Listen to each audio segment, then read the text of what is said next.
Hello and welcome to the video review of Gosar, specifically the title character, or title robot I should say, of Neketsu Saikyo Gosaurer. This guy is a re-release from Sonokong, and it was purchased off eBay for about $50 shipped. One big difference between this set of figures and the original are the colorings on some of the spots and the stickers. The stickers, like most of the Sonokong stuff, are a little bit flimsy and in spots just come off much too easily, like here, and there are some other spots, but otherwise this is a very faithful reproduction of the original toy. Gosaurer is the third series in the Sunrise-produced Eldran franchise. Eldran was Tommy's competition to the highly successful Takara-produced Brave series. Probably the chief difference between the robots of Eldran versus the Brave series is that Eldran, as you can see, was mostly made up of pretty much all animals, as opposed to Brave series, which is mostly, if not all, vehicles, except for, I think, Gosaurer, where the lead is a lion and it merges with other robots, but I digress. Other main difference are the way that the robots are piloted. In the Brave series, the robots are typically an externally controlled artificial intelligence, or they're controlled via an otherworldly power is bequeathed onto the characters, and the characters need to use a sparkly interface in order to use the robots. In Eldran, nope, always from outer space, always piloted by elementary school students. In the Brave series, the differences between each series, the characters are usually different ages. In Eldran, always elementary school students. The giant robots are piloted by elementary school students. Way to go.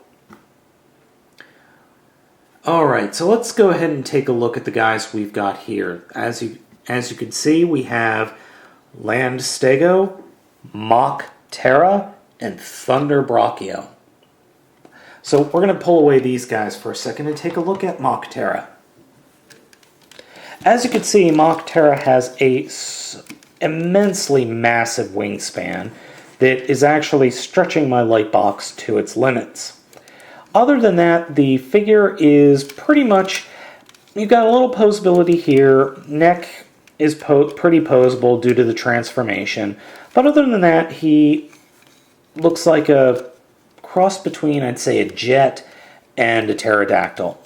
In the show, these claws act as Gatling guns, which is his primary mode of attack. Also, this is the only flying robot in the entire show. Next, we're taking a look at Land Staygo, and Land Staygo is kind of the mid to close range fighter of the group. He has quite a bit of attacks in the show, including the fact that he can just ram an enemy, stab an enemy, shoot an enemy with these lasers on his tail, fire missiles from the sides of his head. I have seen one episode where these shoot something, but I don't know what. It's never really explained or ever seen again. And the last attack is he can use these like saw blades or throw them at the enemy. It's very cool. Lastly, we have a look here at Thunder Braccio. Thunder Braccio is kind of the tank of the show. He kind of stays back, and his head moves up and down, but I really wish his neck was articulated. Inside his mouth, he does, well, at least on the toy he doesn't have it, but on the show he's got Gatling guns inside his mouth. He also has two cannons that he can launch bombardments with. This is another problem with the stickers. As you can see, they just won't stay on. I've even tried using some glue on these things and they won't stay on. Also, these were originally red on the original toy. The other attack mode he has is where his legs all fold up and he acts as a battering ram, hence why one of the reasons he has wheels right here.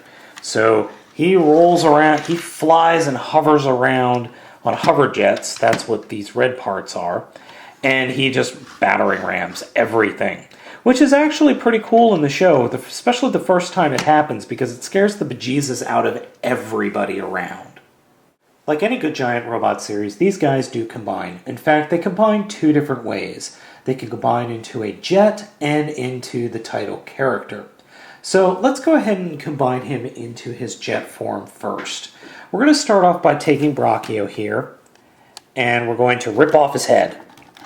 Oh, God! Don't worry about the head.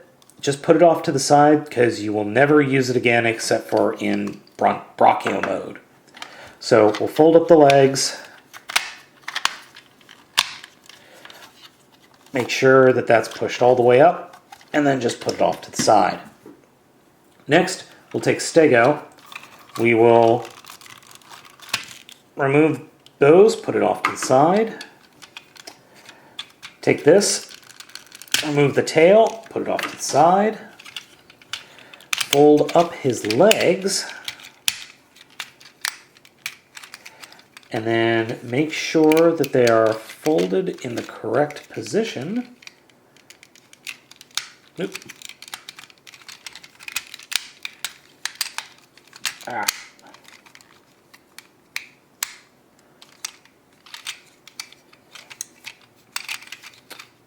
And just kind of leave him for a second.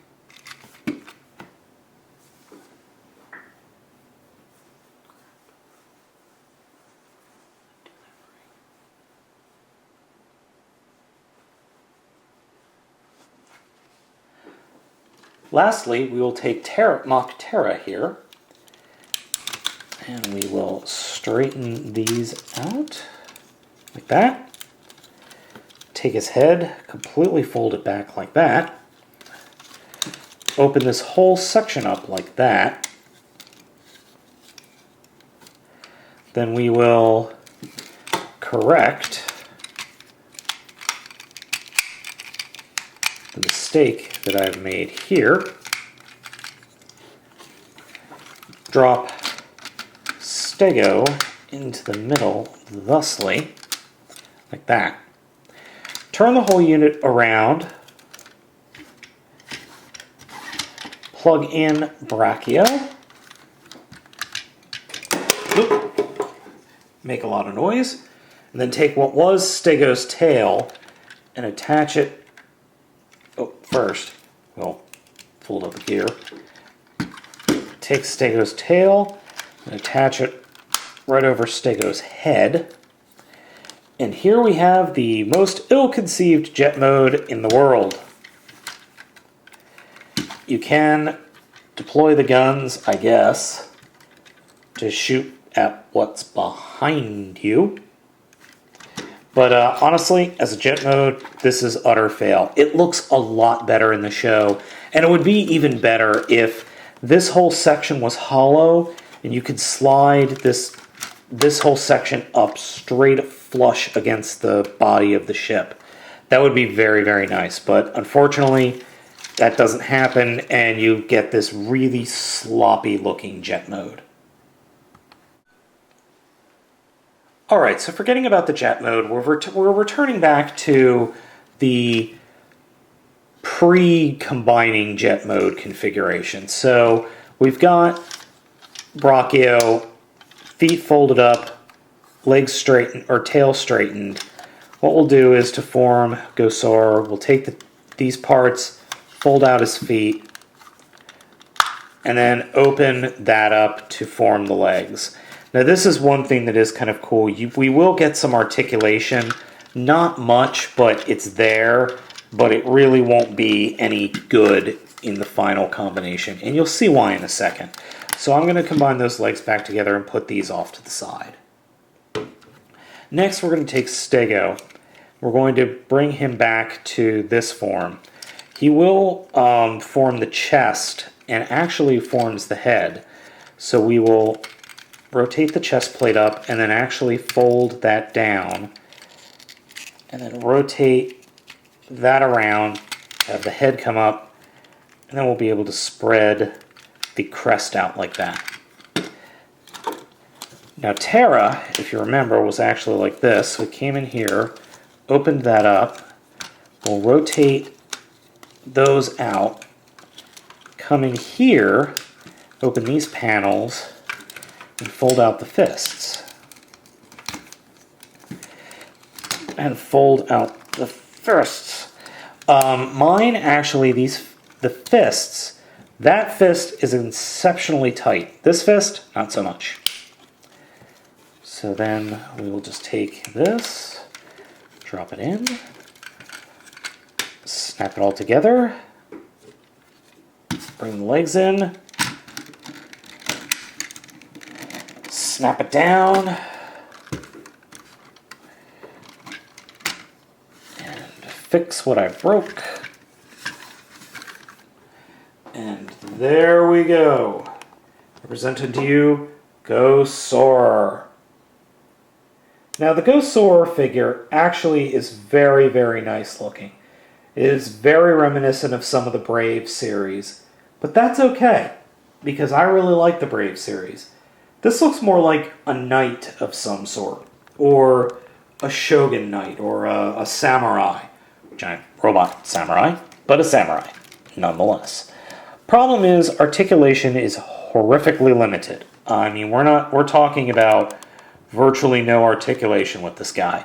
He's got some leg articulation. He's got arm articulation, but you have to fold the wings back. And his arms do fold in like this. It would be phenomenal if they had decided to add an extra joint here so you could turn the arms. The wrists don't even turn, which is...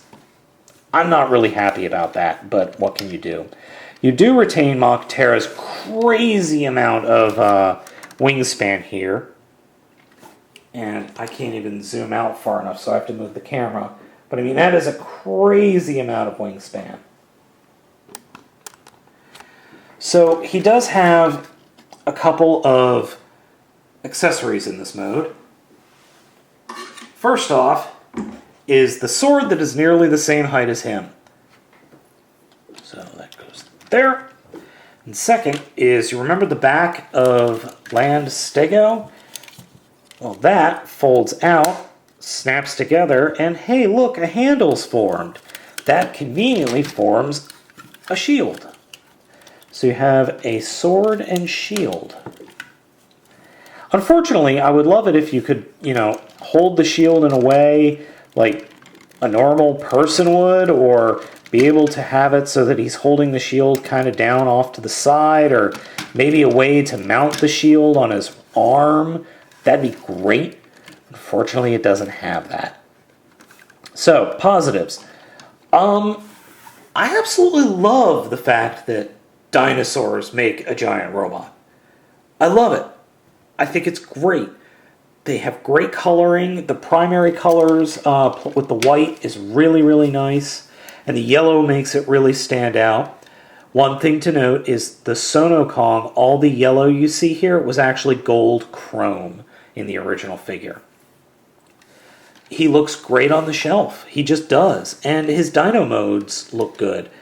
Negatives, kind of brickish.